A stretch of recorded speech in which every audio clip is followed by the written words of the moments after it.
Recording started. Welcome to the September 11th Manhattan GMAT study hall, in which we have migratory words. I couldn't find any pictures of migratory words, so I took a picture of migratory birds instead. Okay, meaning sentences in which the words move around among the choices. So, copyright notice, as always. We got to tell you, the practice problems are from the gmatprep free software. In general, especially when it comes to verbal problems, we strongly encourage that if you're going to submit problems, that you submit from this source, because the verbal problems have a very distinct style that is not often copied faithfully by third-party sources. So it's best to use the official practice test as your basis there. I mean, the official guide too, but we can't use those on here. And don't forget where the multiple choice answers are. Okay, let's try one. Let's try that. Migratory words. Give it a shot.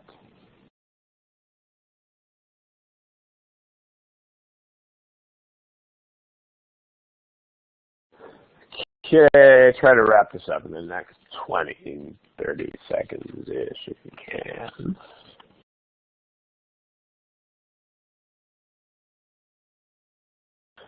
Okay, we still have about actually 6, 7, 8 people who have not answered the problem. I mean, there's only so much that I can do in the way of sitting here and waiting for you guys to answer the problem, but remember how this test works. I mean, if you're totally new to this, just remember how it does work.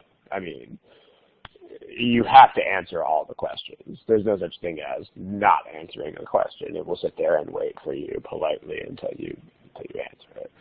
Okay, so, and in case anybody is new to this game and forgets where the multiple choice question answers are, that's where they are. I didn't mean to throw that in front of the problem. Let me move that. Okay, multiple choice answers are there. Underneath your name. All right. Cool. Well, let's talk about it. Well, so the theme of today is migratory words. What I mean by migratory words is words that are shuffled around. And I mean, one common complaint that we get about these problems, and in fact it's one of the complaints that inspired this topic of today's study hall, is common complaint about these problems is the answer choices don't look anything like each other, people say. Yeah, well, we see this a lot in the forum, where oh, I took this practice test, or I took the real test, and the answer choices looked nothing alike. What this probably means that you're doing is it means that you are expecting the corresponding parts to be exactly vertically underneath each other, which is it sometimes does happen. I mean, a lot of the time they just change stuff in the answer choices without rearranging it. But remember that there are two types of splits, decision points, whatever you want to call them, two types of those. The first is what people think of, because, I mean, when we first introduced the idea of a split in the curriculum, we talk about this. If words change, then of course that's a split from choice to choice.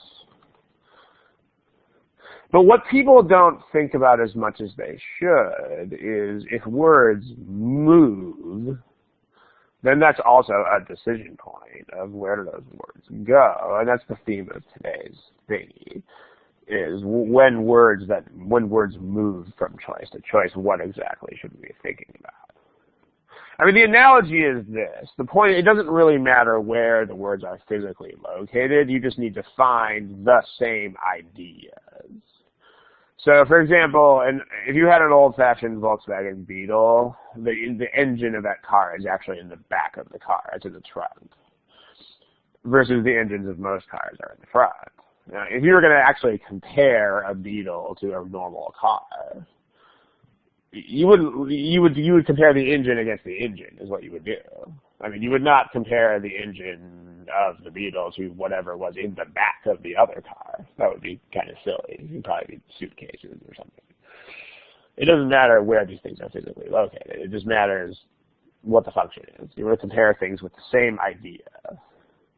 So, like here, this is the idea of in England. So where to put that becomes a decision point because it moves. Same thing with life insurance. I mean, obviously you can't color code things when you are taking the test. But it's a helpful tool to look at it with your eyes like this. Because this is the way you should be imagining it. You should be imagining that you are actually moving around colored tiles in your head. So until the end of the 17th century is another idea which moves around. They just shuffle things. So the question is, what is all this shuffling? What is the deal with all of it? So it's going to differ from question to question, but does anybody in the chat box, does anybody have any insights into, this is going to take a little bit of time to load on the next screen, but here's a slightly smaller copy of the question with the highlights that we just put in it. The stuff that I didn't highlight, it's not because it's less important, it's just because I didn't highlight it. I mean, the remained is also an idea that matters, for example. It doesn't have a color right now, but you get the point there, too. But when words move from choice to choice, when groups of words, when words or groups of words are moved around, where should we look and what should we think about? Does anybody have any ideas here?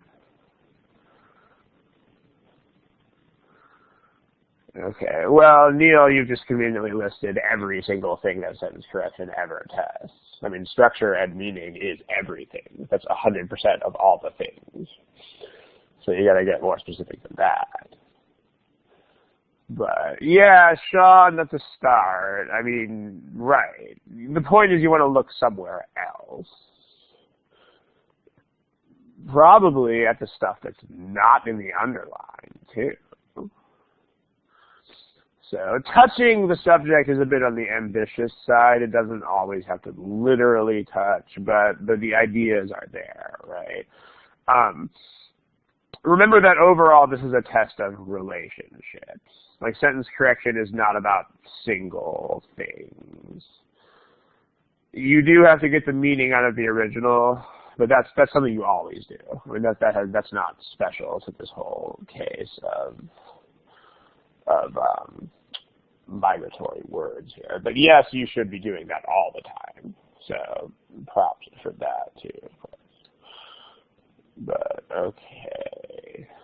So where should we look? Well, we should definitely look at the items that are being moved around, of course. But we should also look at neighboring items. So, sure. So this right here, this is because I mean the thing is, and this might be a little bit ironic, but modifiers that don't move are, if anything, going to have more influence than modifiers that do move because they can't go anywhere. So something is going to have to be there. Like what was introduced by Italian merchants? What is this describing?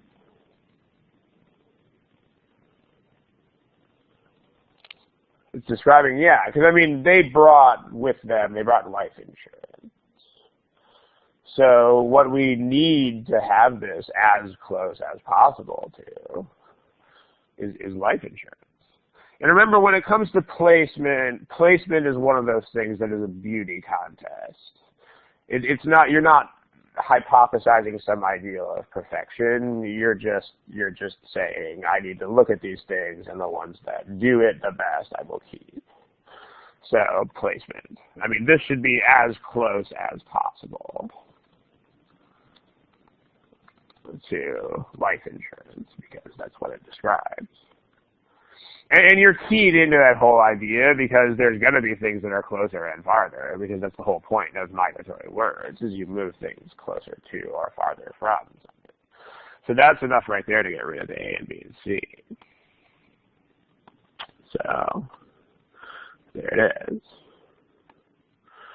Life insurance is here. Life insurance is here. What about the rest of it? So, what is the sentence about? Yeah, life insurance remained until blah, blah, blah, blah, blah.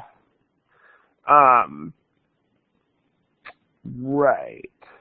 So, if you read the sentence, you can tell from the context that life insurance overall was not invented in London. It was brought from Italy, where it presumably already existed. So in terms of the context, we're talking about what life insurance specifically was in England. So this is also better placement. But if that's not clear, then look for, I mean, the cardinal rule of all of this is that if you are not 100% sure how a certain decision point works, 100.000% sure how something works, just move on to something else. I mean, there'll probably be something else. And sure enough, here there definitely is. I mean, a couple of you guys have pointed it out in the chat box. I mean, here's a between, and this is awfully convenient. Between and sure. Between with nope, can't do it. By the way, this is the only kind of idiom that the GMAT's really going to be testing these days, just the really ground level ones that you've known since early days, like between this and that. And you can also eliminate on the placement of to England, but if that area in England. But if that's not clear, cut it, move on. It's a thing. Any questions? See if anybody's typing anything. Nobody is typing anything. So one person is typing. Okay, let's see what's being typed. And no, because the placement would still be bad, as we talked about before. It doesn't make sense to write that as though it were.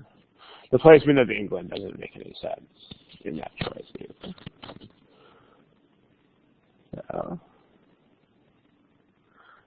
can I see what you typed before you said, why are you typing terrible, terrible things where you're trying to kill me and then erasing them? No, I can't. I only see what it is after you submit it. Explain the placement thing, which is the placement thing. I mean, almost the whole discussion was about placement. So if you could specify. Yeah, in context, this is a sentence about life insurance in England. It's not. Because, I mean, if you wrote life insurance here, this would mean that these guys had actually invented life insurance as a whole.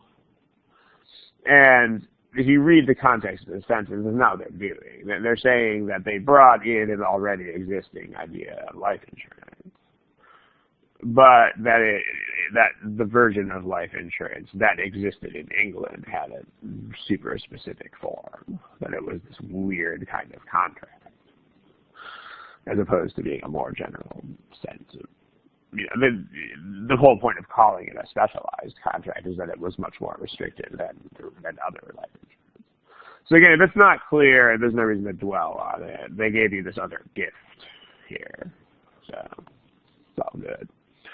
But just make sure that you're not staring at stuff in general. Okay, but hopefully that helps. Let's take a look at another problem. How about this one? All right, multiple choice answers are here. No, that's not the one. I wasn't going to do that one. Multiple choice answers are here.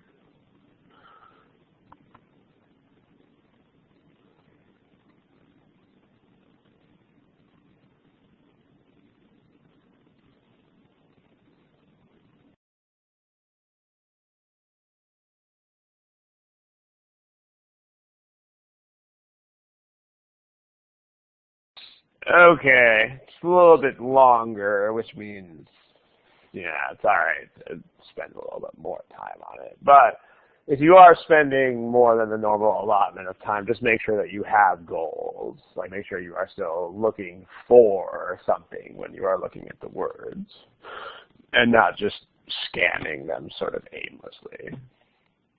That's really what time management is, right? Time management's got nothing to do with minutes and seconds. Time management is just quitting if you are not genuinely making progress. So let's take a look. So you notice multiple choice answers. There's that graphic that I just deleted. Surge. Oh, you're on a tablet. You should probably still be able to see the multiple choice machinery, but I don't know how it renders on a tablet, but you should see something somewhere on your screen that looks like this. So, but yeah. All right, let's take a look. So a bunch of stuff moves. And we have this issue of when stuff moves, it's what should go in what place.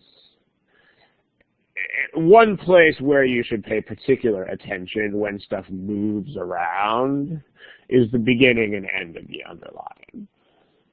Because those are, they like to do that. They like to make sure that you are connecting things in the underline with things that are outside the underline. So when you see migratory words, as it were, you should pay more. I mean, you should always pay attention to the interface between the underline and the not underlined. But here you should pay very, very special attention indeed to that interface. Underlined, between the underlined and non-underlined parts.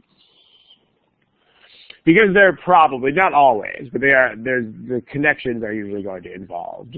They like to make sure that you're paying attention to the fact that it's actually a whole sentence. So when we think of so these are the bird. I mean, the sandpipers are birds, and the bird itself is the bird. This is the idea that the bird is vanishing. It's not the bird anymore. And then you have a third color, yes, for this whole notion of in this region. Okay. What's the neighboring part?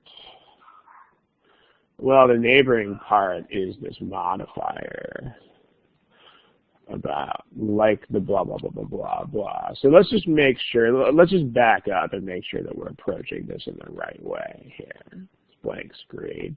Here's the original, nope, bad news. Here's the original sentence.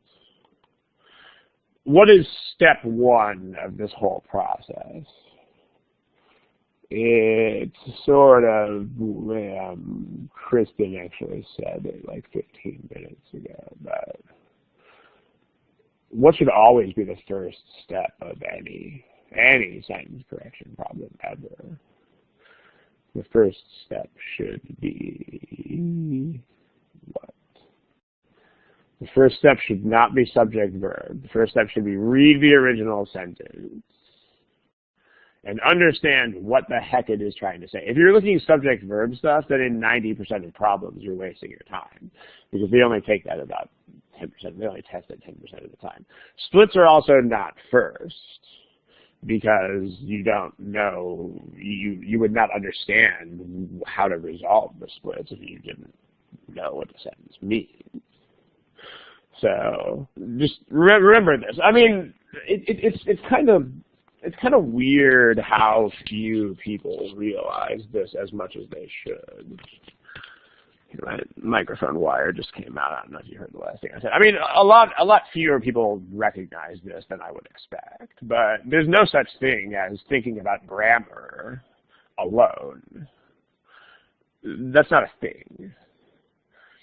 Like it is impossible for a sentence to be correct based only on structure. It's not a thing. It's like if you were writing software. I mean, if you write code and it runs, you still don't know that it's the right code. You only know that it's the right code if it does what you want it to do. And if you don't know what the software is supposed to do, it's always impossible to tell if it is written correctly. It's impossible. I mean, there's some code that is bad because it just doesn't run. In the same way, there are some sentences that are wrong simply because they are not legitimately grammatical structures. But there's never any such thing as a correct sentence, ever, until you know what the meaning is supposed to be. Make sure you know this. Because if you don't, then you can't, like, empty structures can't be right. They might be wrong, but they can't be right. So, step one is always that. Step one is read the original sentence. Do not think about grammar at all at this point. Don't do it. Don't analyze the grammar. Just figure out exactly what it means. Just normal reading, the way you would read a book or a magazine.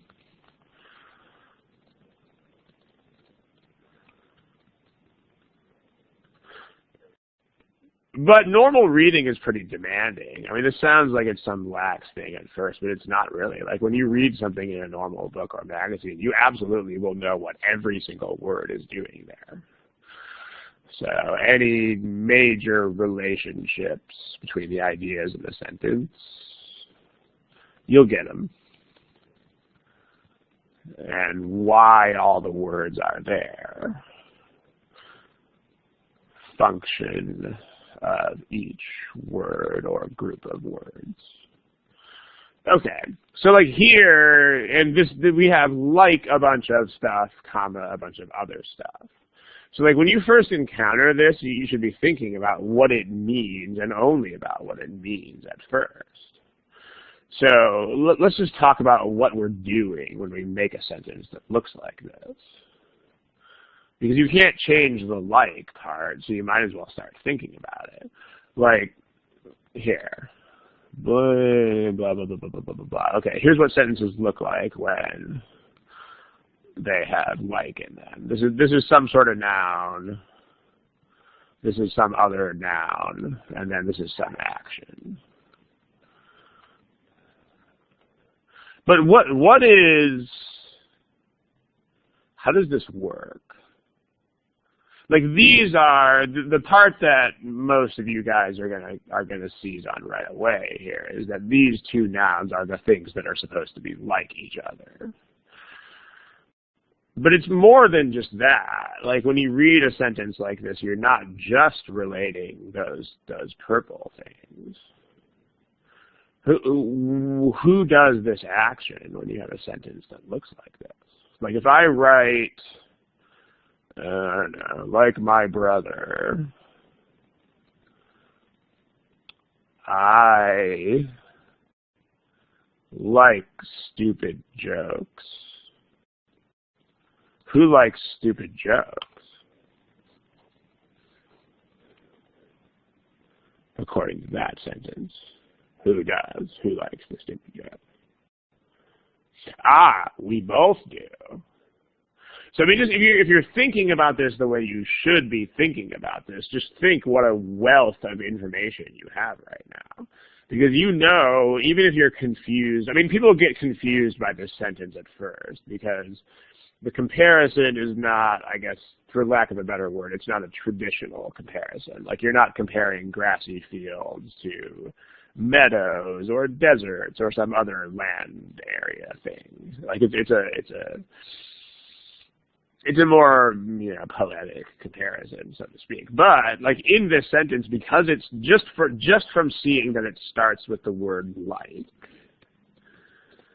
the sentence has an E on the end of it. You know that you have to have all three of these elements. You have to have two things that are both doing something. And the meaning has to be something and something else are both doing blah, blah, blah, blah, blah. Until you figure this out, you should not move on to any answer choices because you are not ready for them yet. So, but if you figure out either one of these, like if you, I mean, this sentence is clearly not very hard to figure out, but if you figure out that I like stupid jokes, then it just becomes who else likes stupid jokes. So if you can figure out anything about what this sentence is saying, then you're going to not have that hard of a time figuring the rest of it out. So like, tell me someone or something who does something or who is doing something in this sentence. Because if you get either half of this, you're going to be good. So someone tap into that. Like, give me one of the nouns and the thing that it's doing in this context.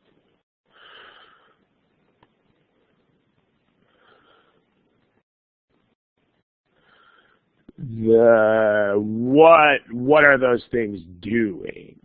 Like what is happening to the fields and pastures?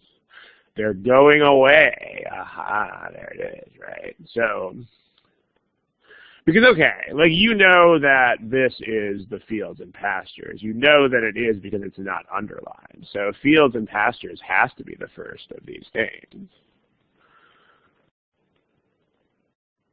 So then the reasoning, if it's not clear on a first reading, then you can fill this blank in next, because the thought process is not totally random. The thought process is what are the fields and pastures doing? Well, they're disappearing. So, and then the thought process is, okay, well, what else is vanishing? None of this is random. I mean, this is exactly what you would do if you were reading this, although hopefully it wouldn't be written really horribly. Well, the bird is. So are sandpipers, the bird, the sandpiper, whatever you want. So that's what it is. I mean, you might have to piece this one together because friends. That one I don't get, but okay. The sandpiper friends. There's probably a pun there that I'm not catching, but okay. Yeah, I'm definitely a kid who doesn't get the joke this time. You might not read these words right away and think that they're comparing fields to a bird, but this is the lesson is that you got to read the whole sentence as always. You can't read a fraction of a sentence and expect to know what it means. So now that we understand that, like the fields and pastures, now we're equipped. Only now are we equipped to even look at the answer choices.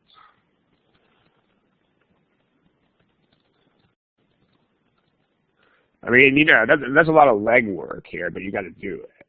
So, like the fields and pastures, blah, blah, blah, blah, we need the bird, so it's the last three are not the bird, so they're gone. I don't know why the strikeouts are that strange color. Let's make it a different color. Not C, not D, not E. All right, well, other splits. Notice that this is no longer placement issues, but this would be a modifier while that's actually a verb. So you might want to think about that. Does this make sense as a verb? Absolutely it does. I mean, this is exactly what we want to say the bird is doing. With modifiers, remember that you can ignore them when you look at the whole sentence as a unit. So if you ignore this modifier, then you've got big issues in choice A. You've actually got huge issues in terms of both meaning and overall structure here. In terms of meaning, now you are saying that a bird is a result of industrial development. Like they built a bunch of factories and they are spitting out birds in the form of pollution. Doesn't make sense. I mean, a lot of things result from industry, but birds are certainly not one of them. And then grammar-wise, again, you can the grammar of the sentence is left untouched if you remove this modifier, and you have a sentence that says the sandpiper is a result, singular verb, plural subject. Not okay. So be like boy. Are there any questions about this problem?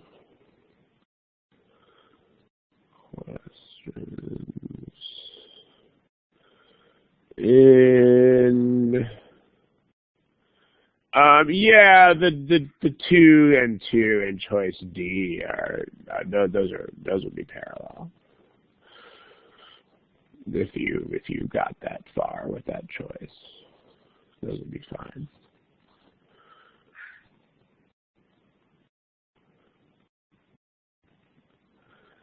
Could I explain modifiers? Could you give me a more specific question than that, please? What in particular about modifiers are you asking?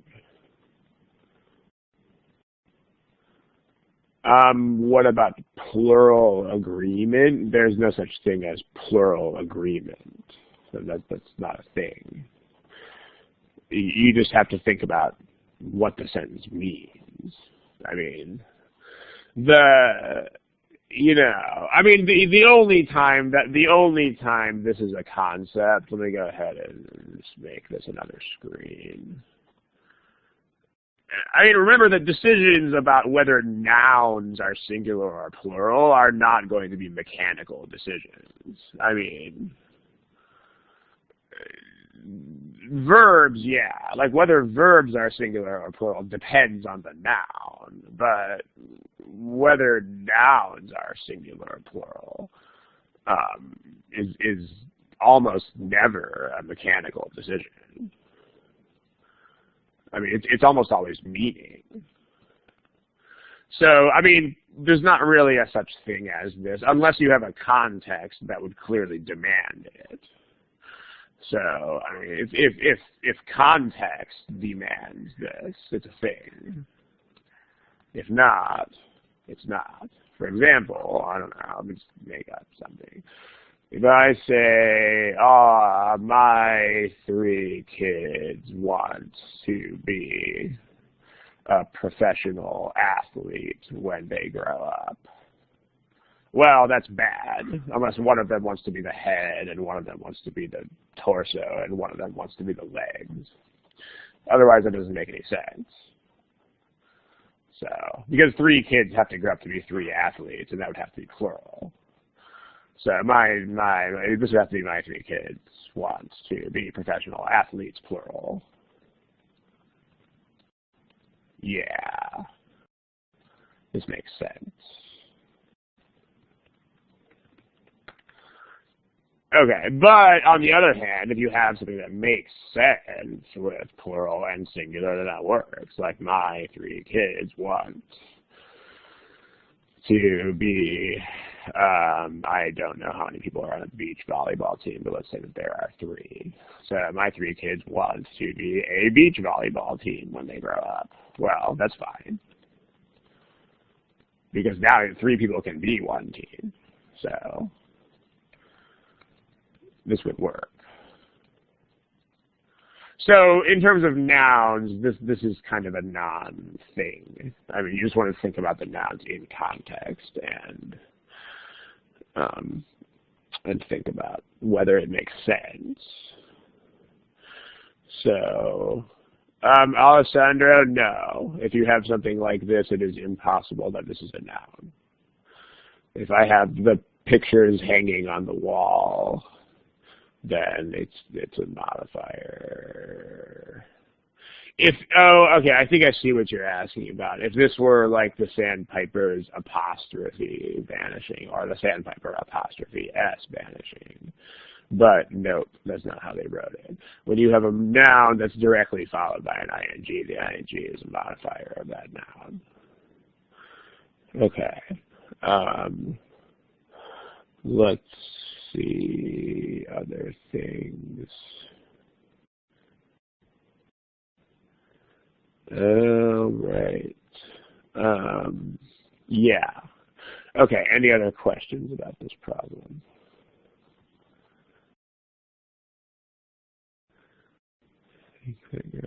Fields are to be look at. I don't know what that means, Mary Lou. I'm sorry. I don't know what look at singularly is. But no, I mean, if you're saying that these are not plural, I mean, they definitely are plural. I mean, this is multiple fields and multiple pastures. But like all of those things, I mean, you can use the bird singular. You can use singular nouns to represent like a species or a general class of things. Like if you say,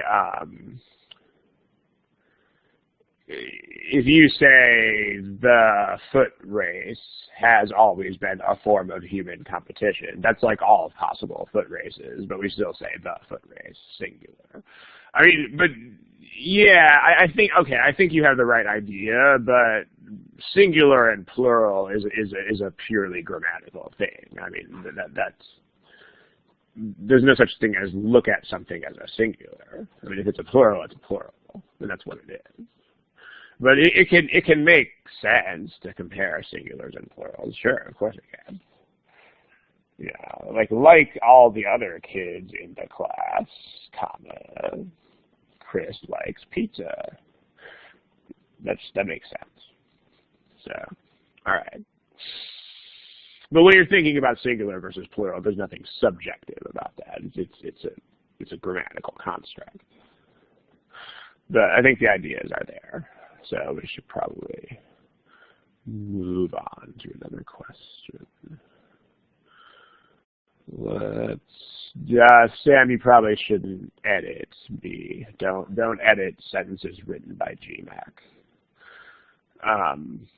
That would be not really okay. Here, I'm going to kind of make a slide to yell at you. Don't edit GMAT sentences. Don't do it. Don't do it. I mean, the reason why not is that the GMAT only tests like 1% of the things that could be wrong with an English sentence. If you edit their sentences, you are almost certainly creating sentences that are wrong, and almost certainly for reasons that are not tested. So if you try to edit their sentences, I mean, unless you are at the level of a professional writer, the edit will probably be wrong. And usually for reasons that are irrelevant to this test. So, and this one is, I mean, the birds themselves is wrong, but not for any reason that the GMAT would ever test. So, best not to go there. But don't do it. Okay, here's another problem.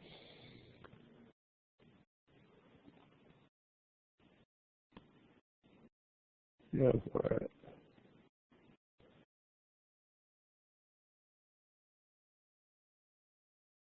All right, let's wrap it. Let's wrap it up pretty soon. Let's pick a thing.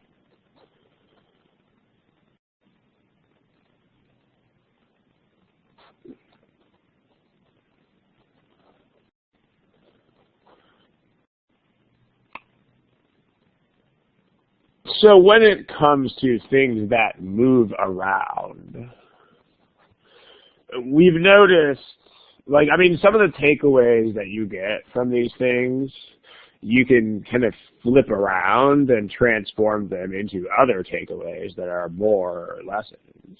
Like from a couple of problems ago, on the first problem we saw today, we noted something like, when stuff moves around, we should think about which words describe which other words. But what you can also do, you can sort of rearrange the same takeaway and get a corollary of it, which would be something like, you know, if lots of stuff moves around, think about descriptive words or modifiers first. Meaning, in preference, like before you think about things that are like structural elements. So, for example, the placement of they began to grow again, that's not a modifier because that's a subject and a verb. So we'll think about that later. But let's think about where the modifiers are going here. So this is a thing. This is sort of the same thing. This is a description, particularly of something. Well, that's got to be particularly, meaning it's got to be a especially strong case of some other thing, right? So let's look at what's next to that. Well, if it's red wine, only red wine. Red wine is a type of alcohol, but consumption of alcohol of red wine. So both of those could be reasonable. So but here's consumption, here's consumption, here's consumption, here's consumption, and then here's alcohol. So let's see how these stack up here. Doesn't have to be the first thing that you think of in the whole world, but well, particularly of red wine, consumption of alcohol, this totally makes sense because of red wine is an example of alcohol. So that works. On the other hand, red wine is not a kind of alcohol consumption. So this is not a thing. I mean, this might seem like it is some really nitpicky, tricky thing. And if you didn't have multiple choices, it might be. But the thing is that you do have multiple choices. And you can definitely see that they shuffled these two words. So you should be thinking about those two words. You should be thinking very precisely about which one of these two words should I put there. This is why you gotta start from splits. This is why you gotta start from a decision point. Because otherwise things that would be tiny, tiny issues, I mean, if you have a clear choice, they become big issues. Good. Here, consumption and of red wine, this is a kind of consumption, but in terms of parallel, this is better. I mean, of this, of that is better than this consumption versus of that. So the modifier here is okay, but these are not written as much in parallel as A. D's got the same problem that B does. Red wine is not a type of consumption. And red wine is definitely not any of that stuff. So not E. And that's actually all we need to solve this problem. There's a lot of other stuff going on here, but to keep a focus on today's topic, we'll minimize the rest of it. Any questions about the stuff that's here? Or about other things that are in these choices? Remember, don't try to edit the choices, but anything else that's in them. Any questions? Now we'll look at something else. Let's look at something else. How about, let's see. The loading is very slow. How about this one? This one is fun.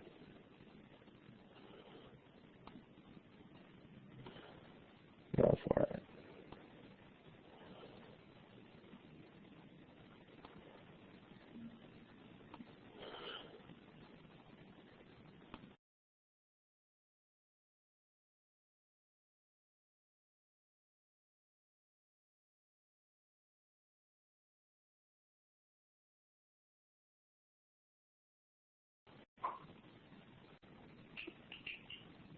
All right. Spend a lot of time here. Remember what time management is. Time management is if you are not genuinely making progress. And I mean, here's a drill that you can do. I kind of made this up on the fly for one of my tutoring students a couple of weeks back, and because people's problem is that they just stare at the words. They're just like, la la la, I'm staring at the words. Don't do it. Remember, that's all there is to time management. I mean, people sometimes wish it were more complicated so they could feel better about having bad time management, but it's not. It's not more complicated. Time management is that's basically all it is just be honest with yourself and quit if you are stuck. Or not quit, but quit what you are doing at the moment. If you're stuck, don't keep going on the same thought process. Stop what you're doing and try something else. If it's a sentence correction problem, that just means find another decision point and go for it. And don't do the same thing more than one time. So if you don't figure out a split the first time you analyze it, don't try to analyze it again 10 seconds later, because that's not, I mean, you won't have any new insights in 10 seconds. If you had the chance to come back after a period of hours or days, then you might genuinely have new insights, but unfortunately that's not an option. So this is really all that time management is. But here's a drill that you can do just to make sure that your time management is okay here. It's a cute little drill. I kind of like it. I mean, you probably have a watch or a stopwatch with a timer, some sort of apparatus that you can set to beep every, 30, 45, or 60 seconds, whatever. And then do some problems. And when the thing beeps, stop for a moment, pause, ask yourself, exactly what am I doing right now and why?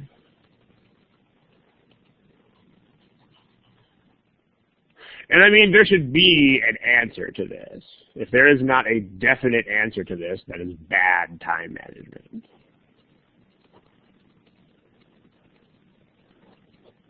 There it is. I mean, that's all you need to finish this test. I mean, you don't need to be fast, not nearly. In fact, I guarantee that everyone in this workshop reads faster than I do. But the point is, you just have to have goals. You don't need to be fast at all. So when you're working a math problem, it needs to be, when it goes beep, you're like, if you're moving a bunch of variables around, you should make sure that you're actually trying to do something with those variables. Like I'm trying to move this over here so that it cancels this other thing, and then I can solve for that thing. Okay, good. That's goals. I'm just shoving variables around and hoping that a miracle happens. Bad. You should stop doing it. If it's a verbal section, you're looking at words. It's not like math where you're manipulating things. But if it's the verbal section, if it's critical reasoning, if you're reading the answer choices, you should already have some sort of quality in mind that you're looking for. Like, I need a choice that is a disadvantage of opening the store after hours. Or, like, I need a reason why the mayor should not say this in his campaign. Something like that. If it's sentence correction, if you're reading the original when it beeps, that's always the same goal. I need to figure out the meaning. But if it beeps when you're looking at the answer choices, you should always be thinking about a decision point and or looking for things that affect a decision point. It should never be la la la la, I'm looking at random words. It should not happen. If that happens, then there's an improvement that has to happen there. So just think about that. It's a cool drill. Try it because you'll probably find, at least at first, that when it beeps, a lot of disturbingly frequent percentage of the time, it's going to be like, actually, I have no goal at all. I'm just looking at random words. And then you can improve that. So try it. It's the thing. All right. Well, we got a bunch of stuff that moves here. But this is not a modifier. That's a verb.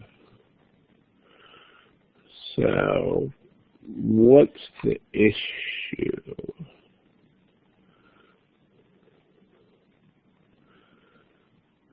If you've got stuff next to a, actually, no, that is a modifier. Haha, just kidding. That is a modifier. So what does this describe? Recorded by missionaries or anthropologists.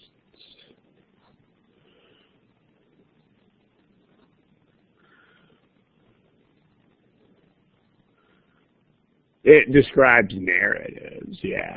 So that should be next to narratives. And it shouldn't be separated by and,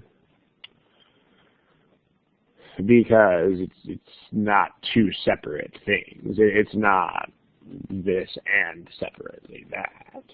So we want oral narratives here. Good. Nah.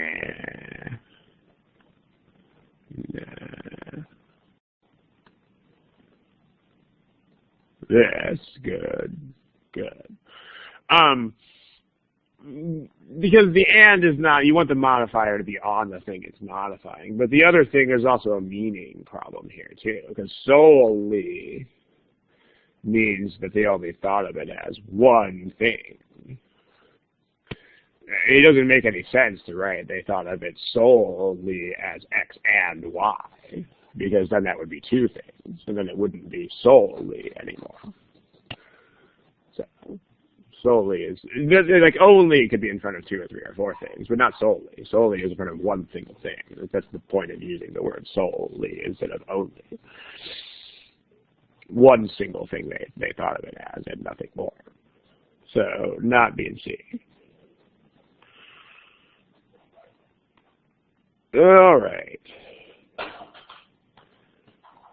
Now,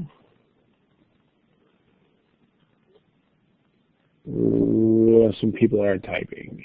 Let's see what's going on there.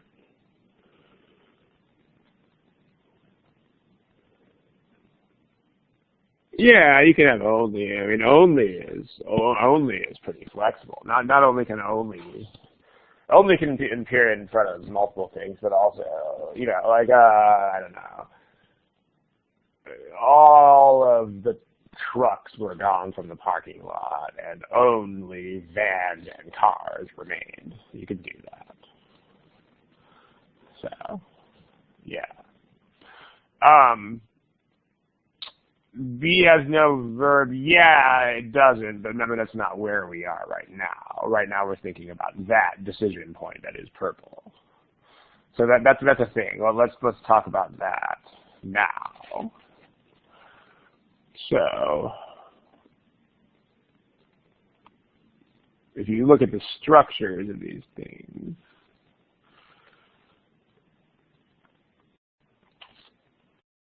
this has an and. I mean, B is already gone. But there's also the parallelism is what you're looking at. Like, if it was blah, blah, blah, blah, blah, blah, and now understand, then there would have to be a verb over here. So if that's what you're getting at. If you're looking at the parallel structure that these would imply. I mean, these ands don't make sense in the first place, so we don't technically have to go there. But you can also eliminate for that reason, because if you had something and understand, then there would have to be a verb over here to be parallel to that, sure. Okay, so let's take a look at stuff that moves. There's scholars. Now they're over here. And that place is taken by something else. Your Native American literatures.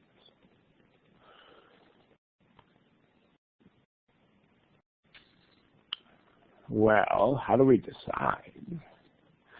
Well, we got some modifiers here.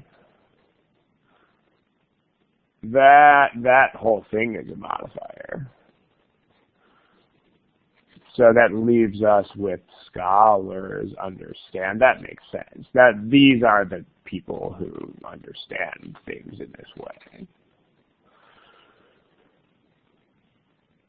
Here, Native American literature is modifier. So in D, you're saying that Native American literatures understand things. Nope. And then none of you guys picked E, so this is not a grammatical structure that exists. Since none of you guys picked this choice, we're good with that. Like this is not a thing. Here's a comment. Which choice are you talking about? Let's see. First phrase and last phrase.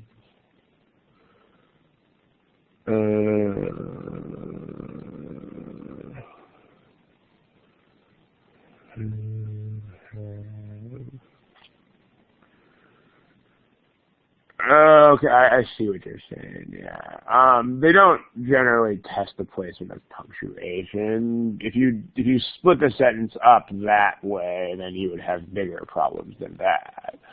Because if you split it up that way, then you wouldn't even have a sentence.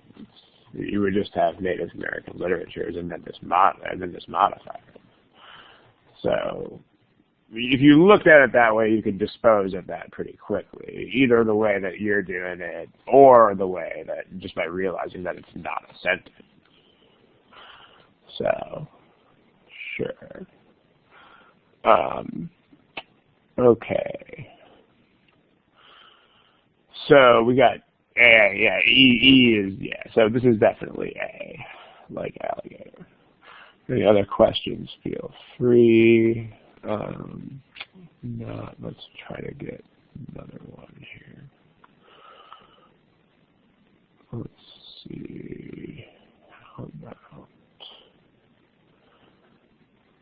about that?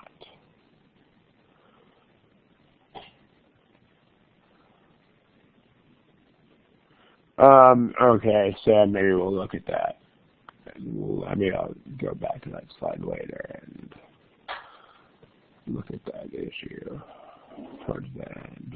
We got a new problem there on the board, so let's do this one, and then we'll see about that.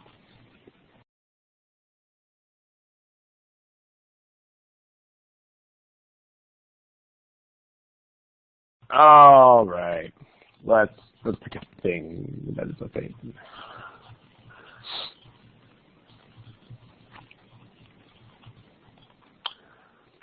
And I know my voice is sort of annoying, so are beeps. So my voice is kind of like beep right now, right? If my voice is sounding, think about it. What is your goal? If you are still looking at this problem, what exactly are you trying to find? If there is not an answer to that, guess. That's what time management is. And it's really nothing more than that. There is really nothing else besides that in time management. I mean, again, people don't like that because thinking that time management is this complicated beast makes people feel better if their time management is bad. But time management is just honest with yourself. Are you stuck? If you are stuck, stop. That's it. That's all time management is. All the minutes and seconds are tools as like backup training wheels, so to speak, if you don't have that self-discipline. All right, let's take a look. So before we talk about this problem, there's this concept of parallelism, which, I mean, if you're talking about parallelism of short things, then there's very formal structure to that. Like if you have not only this, but also that, then those have to be structured pretty much as alike as possible. But the thing with the whole notion of parallelism is that it also extends to larger structures too. It's basically still the same idea. Like if there are any two things are similarly presented in the sentence, then they should look as alike as possible. Whereas similarly presented can mean lots of things. But like, let me show you, unless there's a reason not to.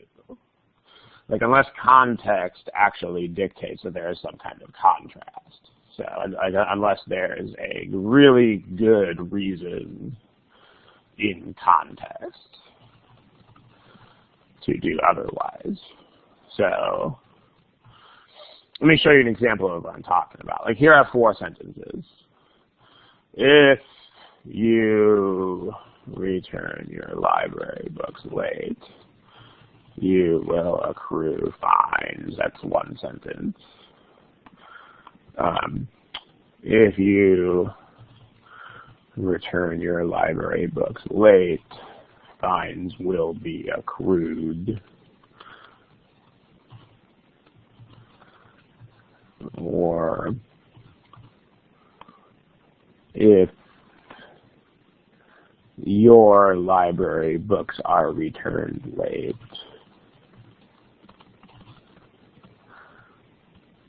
or if your library books are returned late, fines will be accrued.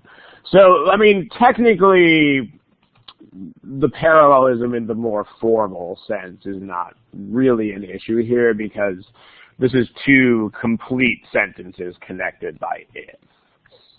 But the point is, I mean, we're talking about 2 things that are similarly presented. There's a relationship here that is pretty clear. So if we're not trying to make any special point here, then we would want this to either look like the first one, where it's if you do this, then you will do that. They look like each other. Or else, we'd want it to look like the last one. I mean, neither one of those is better or worse than the other one. There, if this is done, then that is done.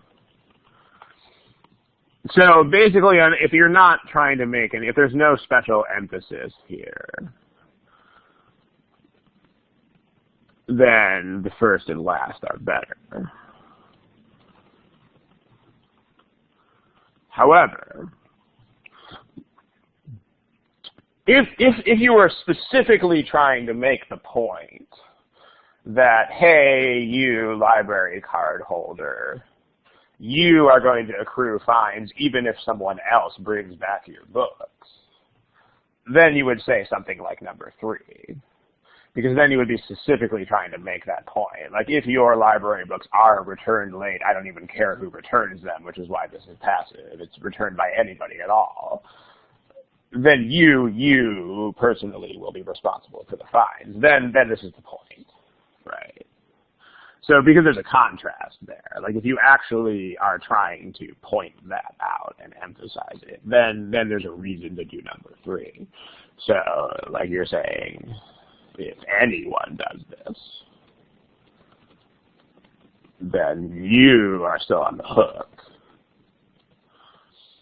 But otherwise, unless there is a very special point of emphasis like this, you want to make things look like each other, and you want to not make them not look like each other. It's kind of like in the other problem, consumption of alcohol and of red wine. I mean, we would like to make them look alike if we can. So back to this. I mean, this whole sentence, the entire thing, consists of 2 things that are very, very similarly presented. So we want to make them look alike. Because, I mean, as far as the things we talked about earlier, those are non-issues. I mean, this is not a modifier because it's kind of like these. If complete sentence, other complete sentence, just as, well, not with like, but just as complete sentence, comma, other complete sentence. So there's nothing going on with grammatical modifiers here. But we have 2 similarly presented ideas. The second of which is conveniently not underlined. So the second one is the nautical archaeologist needs this knowledge in order to do X thing. So we know exactly what should go where. I mean, exactly, because we can line this up perfectly. The nautical archaeologist goes with what? What should occupy the same space as that? If we want to structure these similarly.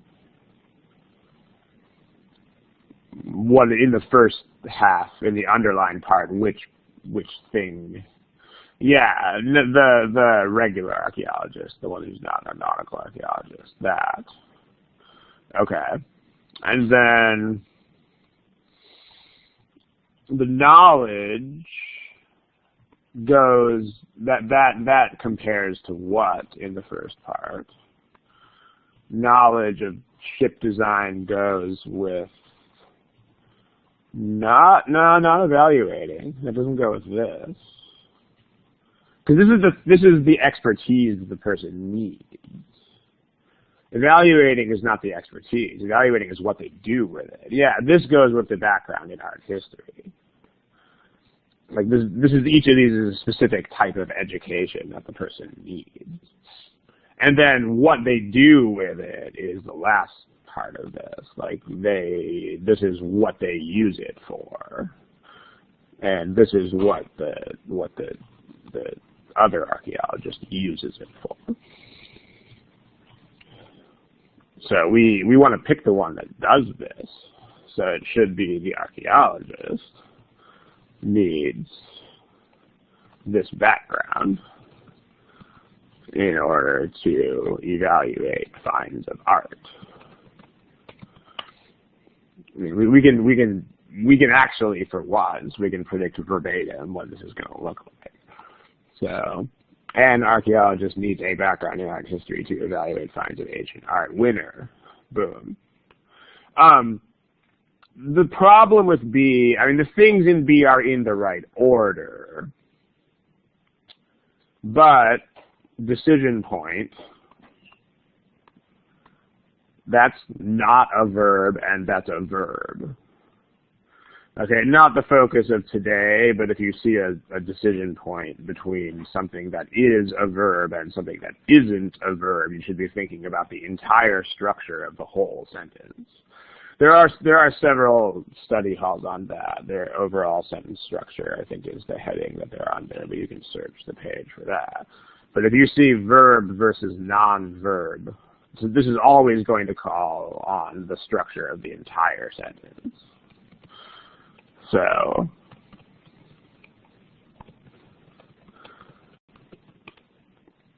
this, just as blah, blah, blah, that has to go in front of a sentence. So, this is a sentence. This isn't, this is just an archaeologist with a modifier stuck on it. So, nope.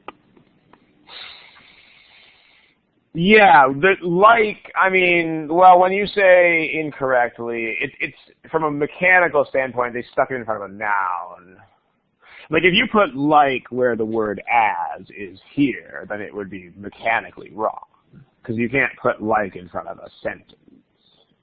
In spoken English, you can, but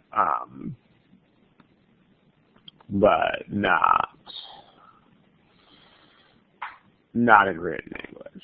I mean, here it's wrong because the comparison is nonsense. I mean, you would be comparing the purple thing to the green thing, which makes no sense. Dido. Oh, I think, are you saying ditto? Ditto is D-I-T-T-O. So does a, yeah, not unless that's the verb of the sentence. I mean, this is, I mean, I'm interested in, I'm sort of perplexed by this question here. It's like the way that you're breaking this up is interesting. Like the idea that this is a single unit is an interesting thought.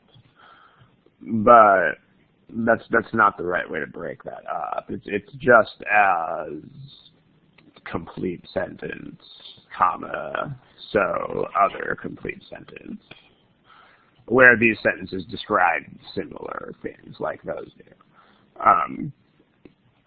So the second sentence is a nautical archaeologist needs blah, blah, blah, blah, blah, blah, blah stuff. I mean, remember that maybe the only reason I can think that you would break it up like this is because it's at the end of an answer choice, maybe, which means that you forgot that there's a sentence that does not end here. Oops. Remember, this is the middle of the sentence. I mean, don't forget that. So it's usually the thing that's here is going to be a fraction of some other construction. So just keep that in mind. I mean, this is not a thing. This is a fraction of another thing.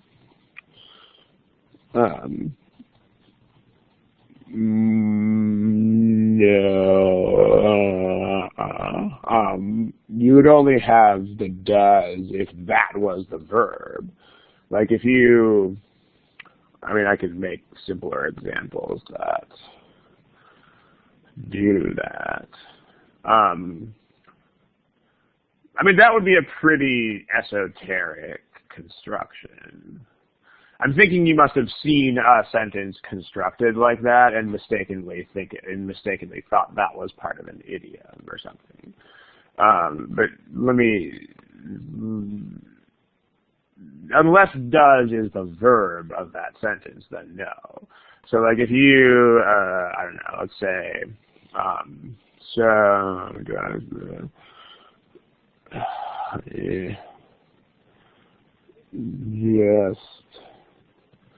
just as I will need X things to do. I can't think of any specifics right now, but my brother, you can do this both ways. So my brother will need A things to do. Okay, but you could also write this as, you could also put the will here. I mean, this is sort of not as common because it just isn't. So you must have seen this somewhere and just thought it was a thing in general. The does would be sort of like this. So if you, if we don't do this in the future, just as I need something to do something else, my brother needs something to do. If you mean ear, then you shouldn't be using your ear at all because your ear is irrelevant. You should be using your eyes. I mean, I know I'm being a nitpicker here, but that's a big difference. The way these sentences sound means nothing. Nothing at all. Spoken English is a different language. Not really. In fact, if you read just about any well-written formal sentence, it will sound terrible if spoken out loud. And on this test, they know that there are both native and non-native speakers taking the test, and so they very intentionally include a lot of answer choices that are designed to sound good and to be wrong. So it's not a good place to start. It's a good place to start if you are using your eyes and not your ears. Like if you have an intuition developed for the written language and you are not using your ears, then you're right. But if you are literally thinking about the way the sentence sounds, then no, that's a terrible idea. Don't do it.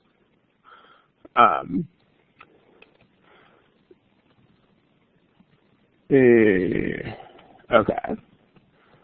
And we gotta wrap this up pretty soon too, because I guess the so is optional too, but okay. So notice the difference here. Needs is a verb, and does need is a verb. You could not say does needs, because does needs is not a verb. It's not a thing. So here, this is the same thing. Needs is a verb. You cannot put does with needs. They're incompatible. If you needed a does there, this would be need, not needs. Just as that would be. But there must be some specific one sentence somewhere that does this, because this is an unusual and sort of poetic way to write a sentence. So if they wrote one like this, they probably had a really good reason to do it, which we don't here. I mean, this sentence is much worse than that one. So whatever example this is taken from is probably a very special example that you guys are mistakenly interpreting as general. I hope this clears things up. In any case, well, okay, we're over time here. We gotta kill it. So, thanks, guys. And 2 weeks. Next one's on the 25th. And then that's that. Awesome. Thanks for coming. All right. I'm going to log you guys out here in the next 15 seconds or so. And I'll see you in a few weeks. Good night.